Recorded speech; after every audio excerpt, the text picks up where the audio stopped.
Hello, and welcome to another episode of eBay Scavengers. This is episode number 107 at ebayscavengers.com, and we are talking about flea markets. Flea markets. I don't think we've ever done a podcast specifically about flea markets, but we thought today would be a great day because we went to the first flea market of our area of 2014.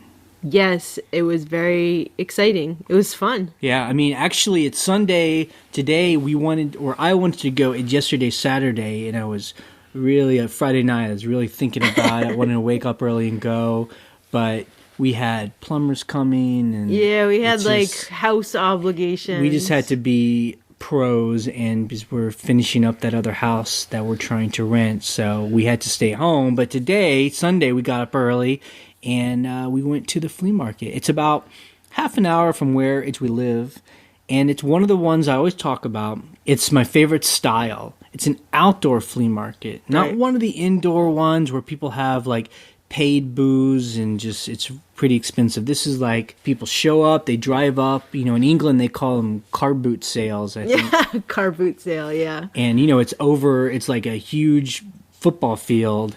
And we spent only $80 today. It was good. Yep. We kind of just take out the cash we want to spend, and that's our budget. Although there have been times where we're like, we need more money. Yeah, well. But those are rare. Usually we try to have when the money's out, we're ready, to go home. And I think I really like it too because I just love to talk to people. Most flea markets is full of people that want to talk to you about all kinds of things. Yeah. Sometimes you just have to walk away from them, but that's...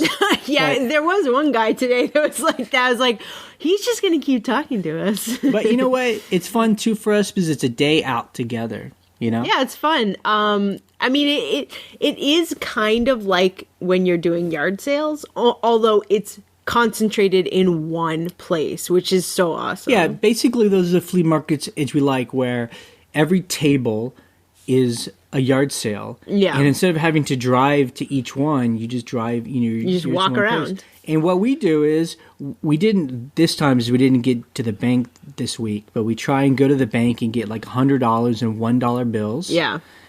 We take our IKEA bags, and if you've ever seen, they're like what they give you when you go and shop, and you can buy them there for 50 cents. They're these big blue plastic They're big bags. tote bags. So when you're going to the flea market, we either bring, like Jay said, you don't want to bring big bills because it's always a bummer when someone's like, yeah, I'll give that to you for $1.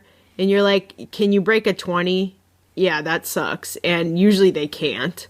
So I also bring a change purse too. I try to fill up a change purse full of quarters and stuff because things will just be a quarter. So it's great to just toss someone a quarter, Yeah. But the IKEA bags are awesome because if you're buying a bunch of little stuff or a backpack or I call it a granny cart, it's like a grocery cart on wheels, it's so much nicer to be able to just throw things in a bag and don't think about it rather than having a bunch of plastic bags killing your arms and plus, stuff. A lot of sellers, I mean, some of them are smart enough where they just pick up a big thing of plastic bags from a Walmart. But a lot of them won't, and they give you a lamp and you're just good to go. So another tip too is, and I just want to do these tips before we really get into it, is, flea markets are during nice weather. So it's usually not rainy, not snowy, not cold. So it's going to be sunny out. So I bring a hat and I bring sunglasses and I dress in layers. I know it sounds crazy, but today it was really sunny out. But when you went in the shade and if there was a little bit of wind, it was chilly.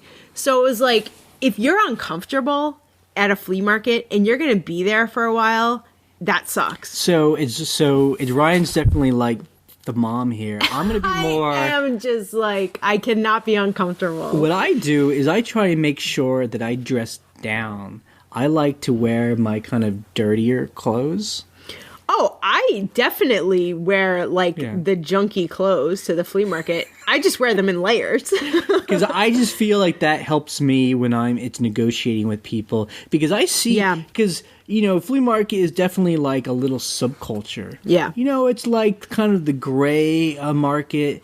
People may or may not have jobs. This may be what they do. It's a lot of junkers. Yeah. It's a different kind of part of the society. So when you see someone in like a collared shirt or loafers or they look nice, or like, oh, those people are from the city, or they're from, and they're gonna get charged more money, and I've seen it happen. So anyway, I just wear my real comfortable clothes, the kind of clothes where when I'm working outside out in the yard, it's overalls.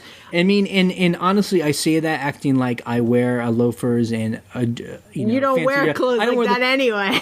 Honestly, I wear probably the clothes I normally wear. I'm going to describe what you're wearing right now. You know what? I think going to the flea market and selling eBay has made me become one of those people. I wear those clothes all the time. Anyway, so. But I mean, it sounds ridiculous, but I do like a double take in the morning when I get dressed. I'm like, oh, I definitely should not wear my clean jeans to the flea market. Do not put earrings in. Right. Like, do not wear a necklace because you look way too fancy. Yeah, I don't know if it helps, but that's kind of like, you know what? It makes me feel more comfortable because I feel like I'm just like hanging out. Now there's some more mom tips. Okay, so here's another mom tip, and Jay's laughing at me because of this, but it's true. Okay.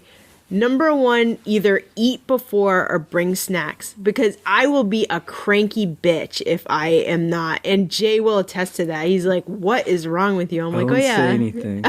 Like, I'm hungry. So for me, that's important because it really, depending on how big the flea market is, and we go to two that are huge, that are like, a few miles away from each other.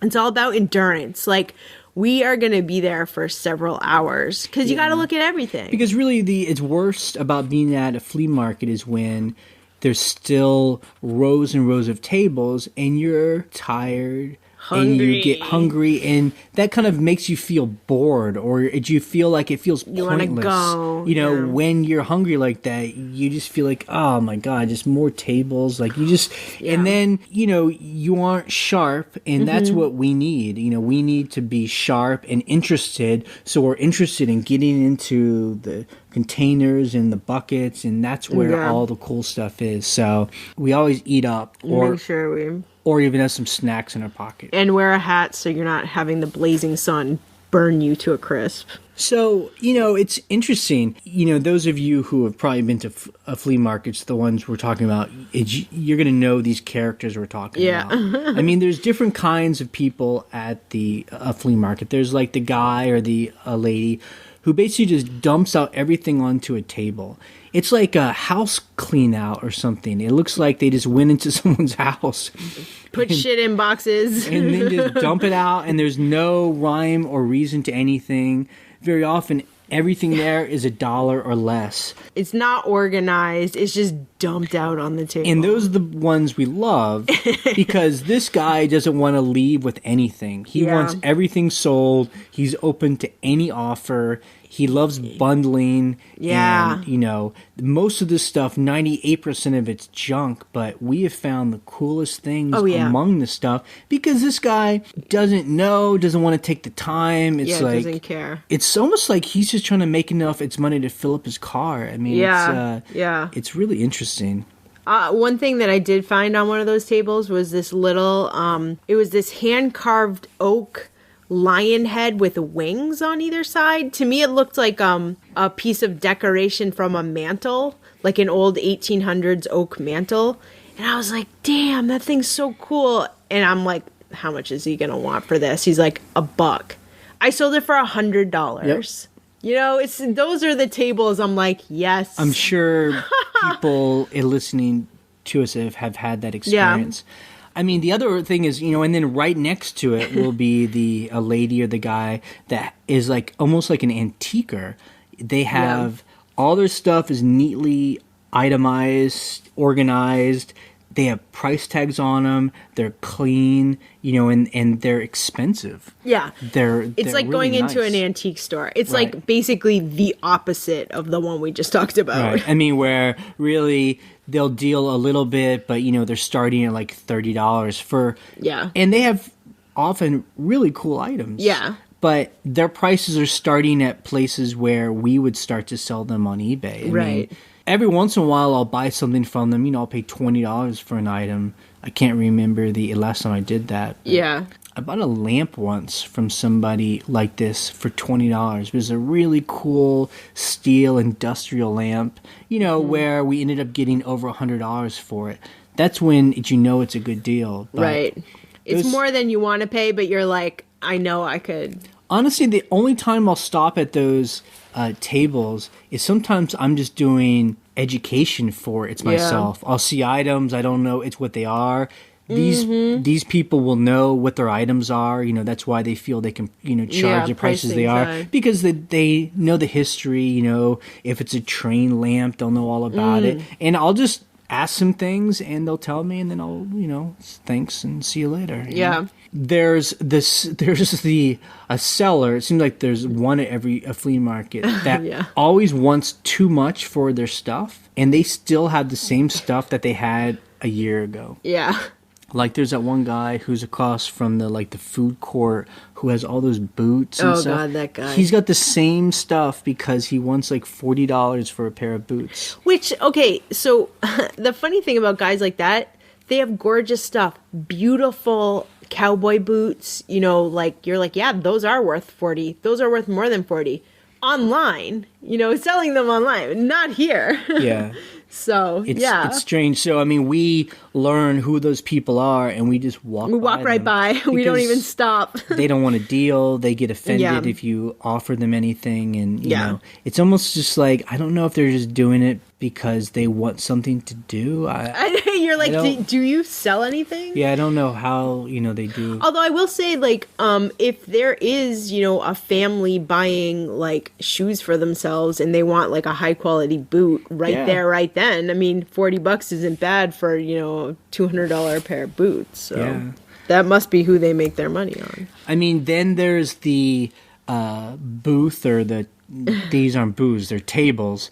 There's a guy that's selling brand new stuff that you would buy at the dollar store. Yeah. I don't know if he or she is like a couponer and they go to a CVS and buy big boxes of kind of just shampoo and toothpaste and Yeah. I don't know, just really kind of cheap items that again you can buy at these dollar stores, but he's at the flea market and people are buying it. They're like, hey, I need some toothpaste, it's a buck. You know what's funny though? I walked by one of those shampoo ladies and I was like, oh, maybe I'll get a big thing of shampoo. And I was like, she's pricing it the same price that it is at the store, if not more. So I'm just like, that's kind of weird that they would price it the same. It's not a bargain. Right. So I don't really understand those tables. Yeah, I mean, we've actually been to those tables thinking, oh, we can buy a bunch of soap, for cheaper. And honestly, a lot of the prices are not very good. I'm just okay. Yeah. Good luck with it. Yeah, it's strange. And in our area, we live kind of in the south a little bit. A little bit in the south. I like that. I mean, we aren't deep south. Yeah. But there's always a guy that is selling guns and ammo. And it's really interesting. You'll just roll up and there's a table and he's got shotguns and rifles. Can't sell pistols because you have to have, I guess you could. Yeah, no. but you can sell shotguns and rifles. I don't know why. But, and he's got knives and he's got all the ammo, and it's just so interesting to me because it reminds me of what you might see in Afghanistan or something, like these tribal cultures where you can just roll up and buy a gun. Here's a goat and give me a gun and here's a goat. You know what? They were selling a lot of livestock at the. They were selling these huge turkeys, these geese, these chickens. They sell all that stuff there. There's the guy who sells, livestock, bunnies, little bunnies, all kinds of stuff like that. Yeah, it's really interesting. I guess you would buy one he had like a huge turkey, like the kind that you picture think of in your cartoon. head, yeah. I wonder if the idea is you'd buy this and Slaughter it, I guess. Or I don't know. Throw it in your backyard. There's the guy who is selling tools. There's always that guy who is so many tools. I think there's different kinds. There's the ones that go to probably auctions and they just buy lots of tools. And there's always a bunch of men around there. It's always the dudes. And the good thing is that if you need tools, they're actually priced really well. That's where we bought all our tools. Yeah, I mean, and we're talking about actual hand tools, but also power tools, yard tools, all that stuff. Yeah, rakes. But then I've seen the older men who are selling tools, and these are, it's I don't know if it's sad, it's just in reality. He's selling his own tools, where, he's had a lifetime collecting these things. He's used them. He was probably a worker of some kind, and now he's, 60s and older. And he's selling his tools, and they're often really, really nice. Yeah. And, he's just selling them off. And people just come and buy screwdriver, wrench, this and that. I mean, oftentimes I'm looking at the tools just because it's so interesting because I don't know what any of it does. My God. Like, there are tools where I feel like it's from like another time. It's like, do people even use these things anymore? Yeah, but sometimes they do, sometimes they don't. Like really specialized. Yeah, kind of very tools. specialized tools. And sometimes people do collect those tools. Like kind of there are guys that sell a lot of like antique tools, like those hand screwdrivers. And I mean, there's that guy that's too. That's a different guy who sells like the really kind of like more Americana, antique stuff. Antique tools. Yeah, those are fun to look at. They're often quite expensive. Yeah. But if you can get them cheap, people buy them on eBay, that's for sure. When we're going out, and today, again, we had $80 and we split it. It's between us. And we really don't like to pay more than $1 or $2 or $3. The max that I'll pay is $5. Because I bought some perfume. I bought some vintage perfume today. And I was like, ooh, she wants $5. Oh. I mean, I know I've definitely spent $10, $20. I mean, we've spent its money for an item if we really think it's worth something. But the goal is to find the people who are willing to part with something cool for just a buck or two. And that's really what we're doing today. I bought this really old, cool flip clock. Those ones it where has the numbers flip numbers. That thing, people love those on eBay. So did you found like a Ouija board, like an original? Yeah, I found it. I have to see how old it is because the real old ones sell for a lot of money, but this one's pretty damn old. So it was that was $5. So I took a chance. A copper lamp. I mean, that was really this neat. lamp. Yeah, this like mid-century modern lamp was $4, and it was filthy, but it works, and it's got this cool shape to it, and it's this shiny copper. Oh, it's so cool. $4. And so, we ended up with a huge bag. We had two huge IKEA bags, and we spent the whole $80. And it's interesting. When you're dealing with these people at the flea markets, there are sellers who, we know these sellers. They always tell you how much it's going to cost brand new. They're like, if you were to buy this new, it costs you $120. That's why I'm selling it to you for $20. Or they're like, if you try to buy this on eBay, this antique thing, it's going to cost you $300, So give me $50. Okay, but here's the thing, right? And we walk away from those people. Those people, first of all, drive me freaking crazy. And we all know why. Because they're not selling it on eBay, and it's not brand new. So that's why the price is not going to be anything close to that. That Ouija board, it was so cute. In a way, the guy was like, oh, this is super old guy. He was like, oh, online, I am telling you, those things sell for over $100. That's why I'm asking $5. I'm like, that made no sense. Yeah, I'm gonna try to sell it for $100. Yeah, and as we've always said, I mean, I think a reason why people don't sell online is because either number one, they don't feel comfortable around computers. Yeah. Or number two is, I think a lot of them want to be in the cash economy. Yeah, you know? they don't want to deal with. They would rather pay, or that they would rather get $20 for an item than do it online and get $100, but then have to deal with taxes, all that stuff, shipping, and, customers. You know, and I saw a couple of those guys today. They're the guys at the flea markets who are like a laser for scrap. They're like going into every container full of anything. They're looking for silver, for gold. Yeah, you can see it. You can see them just looking for that metal. They're picking up anything. I mean, I hear from these guys that they'll find, I found a whole thing of like solid silver, plates or something. I don't know how that's possible because all of these people at the flea markets, it seems like scrap is the most.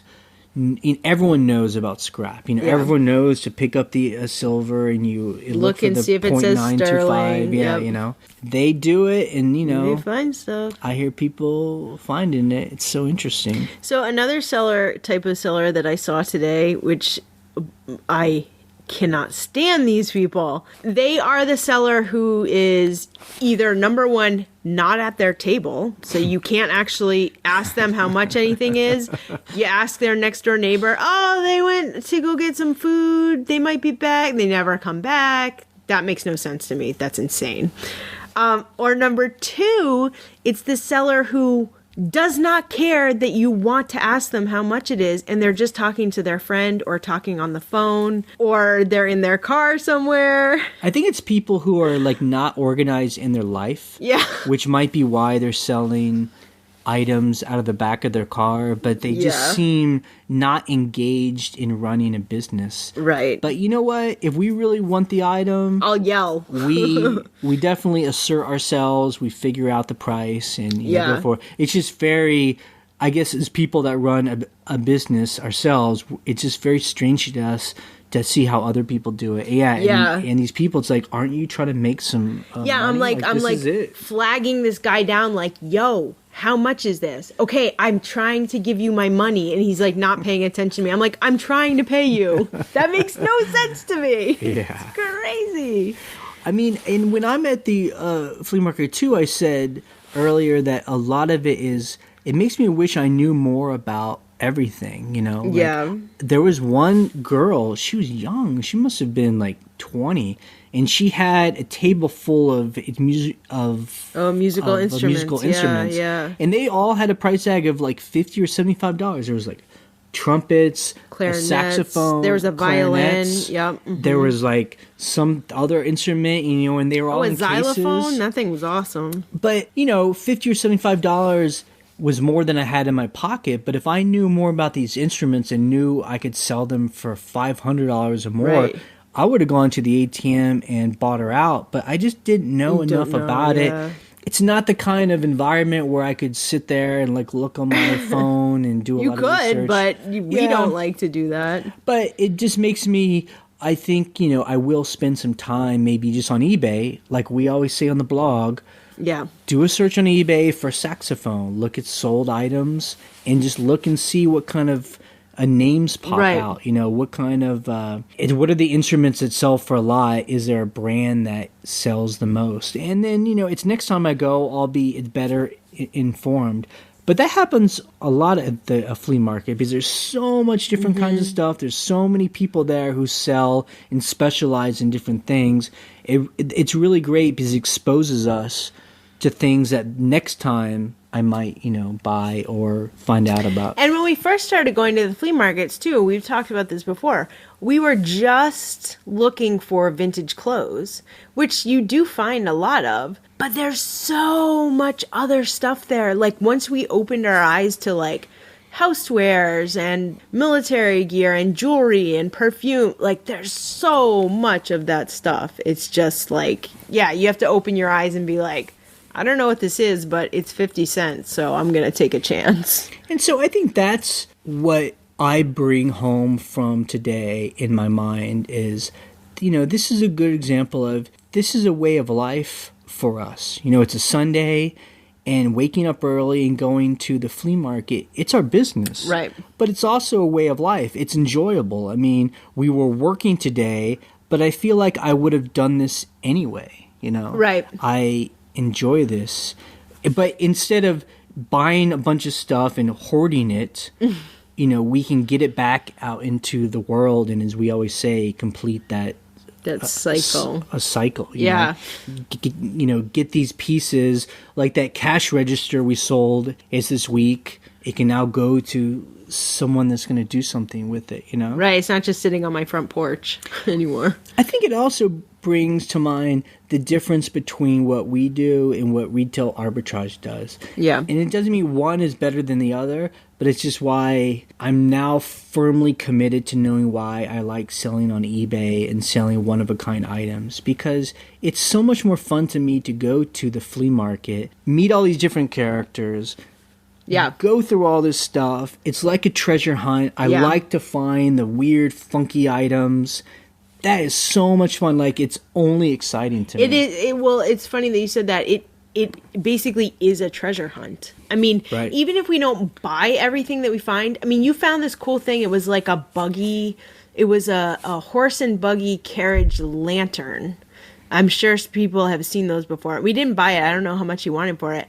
But it's just so cool to see that stuff. You're like, how did you even get this? It's in perfect condition. So weird. But this is what excites us versus when I hear people doing retail arbitrage for Amazon, is I guess they're doing the same kind of thing, but they're going into a Walmart with their scanner and they're scanning the food products or the toys, and they get excited because they find, I don't know, a cheap box of graham crackers or something. It's a different kind of treasure. Right, where, they're getting excited because if they buy 100 boxes of graham crackers, they can make a profit of $5 on each one. I don't know, $2. Like that. I mean, it's like it's a different kind of excitement. And, right. And so basically we look forward to going on a little treasure hunt. And I think the reason why this point's really important for us to get across and for us to all understand is that excitement is the point, Right. Because when we've all been talking about retail arbitrage, it's exciting in the sense of people are making cash off of this. And that's exciting to a point. But if you aren't excited about going around with a scanner in Walmart and, scanning boxes of food and toys, it doesn't matter if you can make its money at it, because I don't want that as a part of my life. Right. You have to have the excitement and the fun. And, if that's fun for you, that's awesome. In the same vein as I'm sure someone who loves retail arbitrage heard this whole podcast about us hanging out at a flea market and be like, why would you want to do that? Boring. Like, you're hanging out with people selling junk out of the back of their car? Like, that sounds like the worst idea in the world. You know? Yeah. So, it's a different world. I think it's good just to draw these lines and people just start to choose. We're all doing the same thing eventually, but, and that's selling online. But it's good to know what is something that is, good for you, what we love, It is springtime, and if you've been going to flea markets or if you've, had one of those days too, we'd love to hear it's your experience of going to flea markets and why it's fun to you. Just go to eBayscavengers.com and leave us a comment. Yeah, I would love to hear your, treasure hunt stories. Like, what did you find that you're like, I didn't know what this was. It was $1, and it turned out to be this crazy thing, and no one knew what it was until we got home. So that's what we love about flea markets. There are countless stories where we were like, I don't know what it was. I got home, ends up it was worth $200. Great. The cool thing is that obviously the big hit items are awesome, but we always go to a flea market, we always buy a bag of stuff, and we always make a profit from it, because you can always find items for $1 that sell for $20 or $30. Yep. It's not a huge profit, but if you sell 10 of those things, I mean, that's not bad cash for a day's work. Okay. All right. We'll see you next week. Bye.